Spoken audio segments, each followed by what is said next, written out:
ಹಾಗಾದ್ರೆ ಅಧಿವೇಶನದಲ್ಲಿ ಹೊಸ ಇತಿಹಾಸ ಸೃಷ್ಟಿಯಾಗುತ್ತಾ?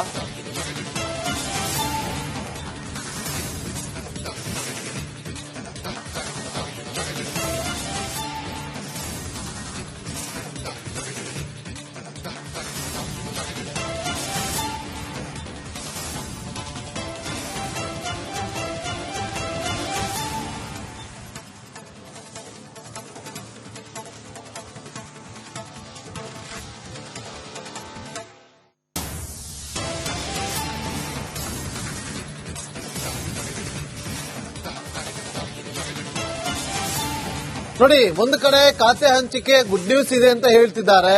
ಮತ್ತೊಂದು ಕಡೆ ಒಂದು ವೇಳೆ ಆಗ್ಲಿಲ್ಲ ಅಂತಂದ್ರೆ ಇಲ್ಲಿ ಇವರೇ ನಿಭಾಯಿಸ್ತಾರಂತೆ ಡಿ ಕೆ ಶಿವಕುಮಾರ್ ಅವರು. ಹಾಗಾದ್ರೆ ಇತ್ಯರ್ಥ ಆಗಲ್ವಾ? ಡಿ ಕೆ ಶಿವಕುಮಾರ್ ಅವರು ಗುಡ್ ನ್ಯೂಸ್ ತಗೊಂಡ್ ಬರ್ತಾ ಇಲ್ವಾ? ಹೈಕಮಾಂಡ್ ಜೊತೆ ನಡೆದಂತ ಮೀಟಿಂಗ್ ಫಲಪ್ರದ ಕೊಟ್ಟಿಲ್ವಾ ಅನ್ನೋ ಕುತೂಹಲ ಒಂದು ಕಡೆ ಆದ್ರೆ, ಫಲಪ್ರದ ಕೊಟ್ಟಿದೆ ಅಂತ ಒಂದು ಕಡೆ.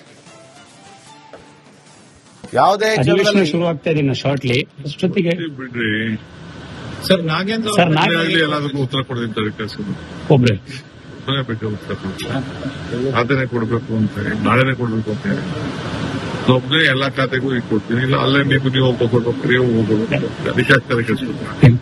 ಅಧಿವೇಶನ ಶುರು ಆಗ್ತಾ ಇದೀನಿ ಶಾರ್ಟ್ಲಿ ಅಷ್ಟೊತ್ತಿಗೆ ಬಿಡ್ರಿ ಸರ್. ನಾಗೇಂದ್ರ ಎಲ್ಲದಕ್ಕೂ ಉತ್ತರ ಕೊಡದಿದ್ದಾರೆ ಕೆಲಸ ಒಬ್ರೆ ಬೇಕು ಉತ್ತರ ಖಾತೆನೆ ಕೊಡ್ಬೇಕು ಅಂತ ಹೇಳಿ, ನಾಳೆನೆ ಕೊಡ್ಬೇಕು ಅಂತ ಹೇಳಿ ಒಬ್ಬನೇ ಎಲ್ಲಾ ಖಾತೆಗೂ ಈಗ ಕೊಡ್ತೀನಿ. ಇಲ್ಲ ಅಲ್ಲೇ ನೀವು ಹೋಗ್ಬೇಕು, ನೀವು ಹೋಗ್ಬೇಕು, ಅದಕ್ಕೆ ಆಗ್ತಾರೆ ಕೆಲಸ. ಅಧಿವೇಶನ ಶುರು ಆಗ್ತಾ ಇದೀನಿ ಶಾರ್ಟ್ಲಿ ಅಷ್ಟೊತ್ತಿಗೆ ಬಿಡ್ರಿ ಸರ್. ನಾಗೇಂದ್ರ ಮತ್ತಷ್ಟು ಮಾಹಿತಿಯನ್ನು ಕೊಡೋದಕ್ಕೆ ನಮ್ಮ ಪೊಲಿಟಿಕಲ್ ರಿಪೋರ್ಟರ್ ಬಸವರಾಜ್ ನೇರ ಸಂಪರ್ಕದಲ್ಲಿ ಜಾಯ್ನ್ ಆಗಿದ್ದಾರೆ. ಬಸವರಾಜ್, ಖಾತೆ ಹಂಚಿಕೆ ಆಗುತ್ತಾ ಆಗಲ್ವಾ? ನಾಗೇಂದ್ರ ಬಾಬು, ಇವತ್ತು ಬಹುತೇಕವಾಗಿ ಖಾತೆ ಹಂಚಿಕೆ ಇವತ್ತು ರಾತ್ರಿ ಒಳಗಡೆ ಆಗುತ್ತೆ ಅನ್ನುವಂತ ಮಾಹಿತಿಗಳು ದೆಹಲಿ ಕಡೆಯಿಂದ ಬರ್ತಾ ಇರ್ತಕ್ಕಂಥದ್ದು. ಯಾಕಂದ್ರೆ ಮಲ್ಲಿಕಾರ್ಜುನ್ ಖರ್ಗೆ ಹಾಗೂ ವೇಣುಗೋಪಾಲ್ ಅವರ ಜೊತೆಗೆ ಚರ್ಚೆ ಮಾಡಿರ್ತಕ್ಕಂಥ ಸಿಎಂ ಡಿ ಕೆ ಶಿವಕುಮಾರ್ ಅವರು ಅಂತಿಮವಾದಂತಹ ಪಟ್ಟಿಯನ್ನು ಸಿದ್ಧ ಮಾಡ್ಕೊಂಡು ಬೆಂಗಳೂರಿಗೆ ಹೊರಟಿದ್ದಾರೆ ಅನ್ನುವಂತ ಮಾಹಿತಿಗಳು ಸಿಗ್ತಾ ಇದಾವೆ. ಇವತ್ತು ರಾತ್ರಿ ಒಳಗಡೆ ಒಂದು ಖಾತೆಯನ್ನು ಹಂಚಿಕೆ ಮಾಡಲೇಬೇಕು ಅನ್ನುವಂತ ಇರಾದೆಯನ್ನ ಸಿಎಂ ಅವರು ಕೂಡ ಹೊಂದಿದ್ದಾರೆ ಅನ್ನುವಂಥದ್ದು ಬಹಳ ಸ್ಪಷ್ಟವಾಗಿ ಇಲ್ಲಿ ಗೊತ್ತಾಗ್ತಾ ಇರ್ತಕ್ಕಂಥದ್ದು. ಯಾಕಂದ್ರೆ ಅಧಿವೇಶನ ಆರಂಭ ಆಗ್ತಾ ಇರೋದ್ರಿಂದ ಇನ್ನಷ್ಟು ವಿಳಂಬ ಮಾಡೋದು ಸರಿಯಲ್ಲ. ಇರ್ತಕ್ಕಂಥ 3 ದಿನಗಳಲ್ಲಿ ಆ ಖಾತೆಯ ಬಗ್ಗೆ ಒಂದಷ್ಟು ಸ್ಪಷ್ಟತೆ ಆ ಸಚಿವರಿಗೆ ಸಿಗ್ಲಿ ಅನ್ನುವಂತ ಕಾರಣಕ್ಕಾಗಿ ಮುಂಚಿತವಾಗಿ ಹಂಚಿಕೆ ಮಾಡಲೇಬೇಕು ಅನ್ನೋಂತ ಒಂದು ಪಟ್ಟಣ ಹೈಕಮಾಂಡ್ ಮುಂದೆ ಹಾಕಿರೋದ್ರಿಂದ ಹೈಕಮಾಂಡ್ ನಾಯಕರು ಬಹುತೇಕವಾಗಿ ಸ್ಪಂದಿಸಿದ್ದಾರೆ ಅನ್ನುವಂಥ ಮಾಹಿತಿಗಳಿದಾವೆ. ಆ ನಿಟ್ಟಿನಲ್ಲಿ ಇವತ್ತು ರಾತ್ರಿ ಒಳಗಡೆ ಖಾತೆ ಹಂಚಿಕೆ ಆಗುತ್ತೆ ಅನ್ನುವಂಥ ನಿರೀಕ್ಷೆಗಳಿದಾವೆ. ಸಚಿವಾಕಾಂಕ್ಷಿಗಳು ಕೂಡ ಸಚಿವರು ಅದನ್ನೇ ಮಾತುಗಳನ್ನ ಹೇಳ್ತಾ ಇರ್ತಕ್ಕಂಥದ್ದು. ಇವತ್ತು ಬಹುತೇಕ ಖಾತೆ ಹಂಚಿಕೆ ಆಗುತ್ತೆ, ಸಿಎಂ ಅವರ ಕಡೆಯಿಂದನೇ ನಮಗೆ ಭರವಸೆ ಬಂದಿರತಕ್ಕಂಥದ್ದು ಅನ್ನುವಂಥ ಮಾತುಗಳನ್ನ ರಿಪಬ್ಲಿಕ್ ಕನ್ನಡಕ್ಕೆ ಸ್ಪಷ್ಟನೆಯನ್ನು ಕೊಡ್ತಾ ಇದ್ದಾರೆ. ಬಸವರಾಜ್, ಈಗ ನೋಡಿ, ಒಂದು ಕಡೆ ಡೆಲ್ಲಿಯಿಂದ ವಾಪಸ್ ಬರ್ತಿದ್ದಾರೆ, ಖಾತೆ ಹಂಚಿಕೆ ಫೈನಲ್ ಆಗುತ್ತೆ ಅಂತ ಇದೆ. ಮತ್ತೊಂದು ಕಡೆ ಆಗದೆ ಇದ್ರೆ ಅವರೇ ಒಬ್ಬರೇ ನಿಭಾಯಿಸ್ತಾರೆ ಅಂತ ಕೂಡ ಇದೆ. ಅಲ್ಲ, ಯಾಕೆ ಈ ಗೊಂದಲ ಅಂತ?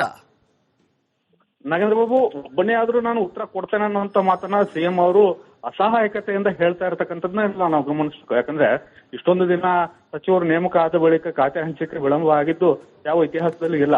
ಇಷ್ಟು ದಿನಗಳ ಕಾಲ ಬಿಟ್ಕೊಂಡು ಅದನ್ನ ಅಧಿವೇಶನದ ವೇಳೆಯಲ್ಲಿ ಖಾತೆ ಹಂಚಿಕೆ ಮಾಡದೆ ಕೇವಲ ಅಲಿಗೈಯಲ್ಲಿ ಸಚಿವರನ್ನ ಕೂರಿಸಿದ್ರೆ ಅದೊಂದು ರೀತಿಯಲ್ಲಿ ಟೀಕೆಗಳು ಗುರಿಯಾಗುತ್ತೆ ಮತ್ತು ಹೈಕಮಾಂಡ್ ಎಲ್ಲವನ್ನೂ ನಿರ್ವಹಣೆ ಮಾಡುತ್ತೆ ಅನ್ನೋದಾದ್ರೆ ಸಂವಿಧಾನಕ್ಕೆ ಒಂದು ರೀತಿಯಲ್ಲಿ ಅಪಚಾರ ಮಾಡಿದಾಗ ಆಗತ್ತೆ. ಯಾಕಂದ್ರೆ ಎಲ್ಲವೂ ಕೂಡ ಸಂವಿಧಾನಿಕವಾಗಿ ಸಿಎಂ ಅವರೇ ಇದನ್ನ ಖಾತೆಗಳ ಹಂಚಿಕೆ ಮಾಡ್ತಕ್ಕಂಥದನ್ನು ನಿರ್ಧಾರ ಮಾಡಬೇಕಾಗಿರ್ತಕ್ಕಂಥದ್ದು ಮತ್ತು ಸಚಿವರ ನೇಮಕ ಕೂಡ ಸಿಎಂ ಅವರ ಒಂದು ಅವಗಣನೆಗೆ ಬಿಟ್ಟಂತೆ. ಇಲ್ಲಿ ಹೈಕಮಾಂಡ್ ಪದೇ ಪದೇ ಮಧ್ಯ ಪ್ರವೇಶ ಮಾಡ್ತಾ ಇರೋದ್ರಿಂದ ಸಹಜವಾಗಿ ಇದು ವಿಳಂಬ ಆಗ್ತಾ ಇದೆ. ಇದು ಇನ್ನಷ್ಟು ವಿಳಂಬ ಆದ್ರೆ ಅಥವಾ ಅಧಿವೇಶನದ ಒಳಗಡೆ ಖಾತೆ ಹಂಚಿಕೆಗಳು ಆಗದೆ ಹೋದ್ರೆ ಸಾರ್ವಜನಿಕರ ಆಕ್ರೋಶಕ್ಕೆ ಗುರಿ ಆಗುತ್ತೆ. ಅದು ಕೂಡ ಕಾಂಗ್ರೆಸ್ ಹೈಕಮಾಂಡ್ ಮತ್ತು ಸಿಎಂ ಅವರ ಅವಗಣನೆಗಿದೆ. ಆ ನಿಟ್ಟಿನಲ್ಲಿ ಈಗ 3 ದಿನಕ್ಕೆ ಮುಂಚಿತವಾಗಿ ಖಾತೆ ಹಂಚಿಕೆ ಮಾಡ್ಬೇಕು ಅನ್ನುವಂಥದ್ದು ಸ್ಪಷ್ಟವಾಗ್ತಾ ಇದೆ. ಮಾಧ್ಯಮಗಳು ಕೇಳಿದಾಗ ಒಂದಕ್ಕೆಲ್ಲ ಅಸಹಾಯಕತೆಯಿಂದ ಈ ರೀತಿ ಅಂತ ಉತ್ತರ ಕೊಟ್ಟರು, ನಾನೇ ಬೇಕಿದ್ರೆ ಎಲ್ಲದಕ್ಕೂ ಉತ್ತರ ಕೊಡ್ತೇನೆ ಅನ್ನುವಂತ ಮಾತನ್ನ ಹೇಳ್ತಾ ಇದ್ರು. ಆದ್ರೆ ಆ ರೀತಿ ಆದ್ರೆ ಅದೊಂದು ರೀತಿ ಇನ್ನೊಂದು ಟೀಕೆಗೆ ಗುರಿ ಆಗುತ್ತೆ ಹೊರತು ಅದು ಸಮಾವೇಶ ಅಲ್ಲ ಅನ್ನುವಂಥದ್ದು ಇಲ್ಲಿ ಬಹಳ ಸ್ಪಷ್ಟವಾಗಿರ್ತಕ್ಕಂಥದ್ದು. ಆದ್ರೆ ಈಗ ಒಂದು ಪ್ರಶ್ನೆ ಉದ್ಭವ ಆಗ್ತಿರೋದು, ಇಂಥವ್ರಿಗೆ ಇಂಥದ್ದೇ ಖಾತೆ ಅನ್ನೋದಿಲ್ಲ. ಯಾವ್ದು ಕೊಡ್ತಾರೋ ಅದನ್ನ ನಿಭಾಯಿಸಬೇಕು ಅನ್ನೋದು ಒಂದು ಕಡೆ. ಮತ್ತೊಂದು ಕಡೆ ಮುಜುಗರ ಆಗುವಂತಹ ಸನ್ನಿವೇಶಗಳು ಮುಂದಿನ ದಿನದಲ್ಲಿ ಡಿ ಕೆ ಶಿವಕುಮಾರ್ ಅವರಿಗೆ ಎದುರಾಗುತ್ತೆ ಈ ಕ್ಯಾಬಿನೆಟ್ ವಿಚಾರವಾಗಿ ಅಂತ ಕೂಡ ಚರ್ಚೆಗಳಾಗ್ತಾ ಇತ್ತು. ಸೊ ಇದೆಲ್ಲವನ್ನು ಕೂಡ ಹೈಕಮಾಂಡ್ ಚರ್ಚೆ ಮಾಡಿದ್ಯಾ? ನಾಗೇಂದ್ರ ಬಾಬು, ಒಂದು ಖಾತೆಗಳಿಗೆ ಈಗಾಗಲೇ ಒಂದಷ್ಟು ಜನ ಸಚಿವರು ಡಿಮಾಂಡ್ ಅನ್ನ ಇಟ್ಟಿದ್ರು, ನನಗೆ ಇಂತಿಂತದೇ ಖಾತೆ ಬೇಕು, ನನಗೆ ಕೊಡಿ ಅನ್ನುವಂಥದ್ದು ಒಂದು ಸ್ಪಷ್ಟತೆ ಸಿಗ್ತಾ ಇದೆ ಹೈಕಮಾಂಡ್ ಮೂಲಗಳಿಂದ. ಯಾರು ಡಿಮ್ಯಾಂಡ್ ಮಾಡ್ತಾರಲ್ಲ ಆ ತರದ ಖಾತೆ ಹಂಚಿಕೆಗಳನ್ನ ಮಾಡಕ್ ಹೋಗ್ಬೇಡಿ. ಹೈಕಮಾಂಡ್ ಅಥವಾ ಸಿಎಂ ಯಾರು ನಿರ್ಧಾರ ಮಾಡ್ತೇವೆ ಆ ಖಾತೆಯನ್ನ ಹಂಚಿಕೆ ಮಾಡಿ ಡಿಮಾಂಡ್ ಇಟ್ಟಿಗೆ ಖಾತೆಯಲ್ಲೇ ಕೆಲಸ ಮಾಡ್ಬೇಕನ್ನುವಂಥದ್ದು ಏನಿಲ್ಲ. ಕೊಟ್ಟಂತ ಖಾತೆಯಲ್ಲೂ ಕೂಡ ಸಮರ್ಥವಾಗಿ ಕೆಲಸವನ್ನು ಮಾಡ್ಬೇಕನ್ನುವಂತ ಸೂಚನೆಗಳಿಗೆ ಹೈಕಮಾಂಡ್ ಮೂಲದಿಂದ ಸಿಗ್ತಾ ಇದ್ವಿ. ಇನ್ನುಳಿದಂತೆ ಅಧಿವೇಶನದಲ್ಲಿ ಒಂದು ರೀತಿಯಲ್ಲಿ ಸಿಎಂ ಅವರಿಗೆ ಮುಜುಗರ, ಒಂದು ರೀತಿಯಲ್ಲಿ ಇಕ್ಕಟ್ಟಿಗೆ ಸಿಲುಕೊಳ್ಳಬೇಕಾದಂತ ಪರಿಸ್ಥಿತಿಗಳು ಎದುರಾಗ್ತಾ ಇರ್ತಕ್ಕಂಥದ್ದು ಸತ್ಯ. ಯಾಕಂದ್ರೆ ಸಾಕಷ್ಟು ಸಚಿವಾಕಾಂಕ್ಷಿಗಳಿದ್ರಲ್ಲ ಅವರು ಆ ಸದನದಲ್ಲಿ ಅಸಹಕಾರ ತೋರುವಂತ ಸಾಧ್ಯತೆಗಳಿದಾವೆ. ಯಾಕಂದ್ರೆ ನಮ್ಮನ್ನ ಪರಿಗಣನೆ ಮಾಡಿಲ್ಲ, ನಾವು ಹಿರಿಯರಾಗಿದ್ದು ಪರಿಗಣನೆ ಮಾಡಿಲ್ಲ ಅನ್ನೋದಾದ್ರೆ ನಮ್ಮ ಅವಶ್ಯಕತೆ ಸರ್ಕಾರಕ್ಕಿಲ್ಲ ಅನ್ನೋಂಥದ್ದು ಇಲ್ಲಿ ಬಹಳ ಸ್ಪಷ್ಟವಾಗಿ ಗೊತ್ತಾಗುತ್ತೆ. ಹಾಗಾಗಿ ಸರ್ಕಾರವನ್ನ ನಾವು ಸಮರ್ಥನೆ ಮಾಡ್ಕೊಳ್ಳೋದಕ್ಕೆ ಅವಶ್ಯಕತೆ ಏನಿದೆ, ಏನು ಸಚಿವ ಸ್ಥಾನ ಅನುಭವಿಸ್ತಾ ಇರ್ತಕ್ಕಂಥವ್ರು ಅಥವಾ ಸರ್ಕಾರದಿಂದ ಲಾಭ ಪಡೆದಂತವರು ಒಂದು ಸರ್ಕಾರವನ್ನು ಸಮರ್ಥನೆ ಮಾಡ್ಕೊಳ್ಳಿ ಅನ್ನುವಂತ ಒಂದು ನಿರ್ಧಾರಕ್ಕೆ ಹಿರಿಯರು ಬಂದಿರೋ ಕಾರಣಕ್ಕಾಗಿ ಇದು ಸದನದಲ್ಲಿ ಒಂದು ರೀತಿಯಲ್ಲಿ ಸಿಎಂಗೆ ಇಕ್ಕಟ್ಟಿಗೆ ಸಿಲುಕತಕ್ಕಂತ ಪರಿಸ್ಥಿತಿ ಎದುರಾಗಬಹುದು. Nagendra Babu. Okay, thank you Basavaraj ನಿಮ್ಮೆಲ್ಲ ಮಾಹಿತಿಗಾಗಿ.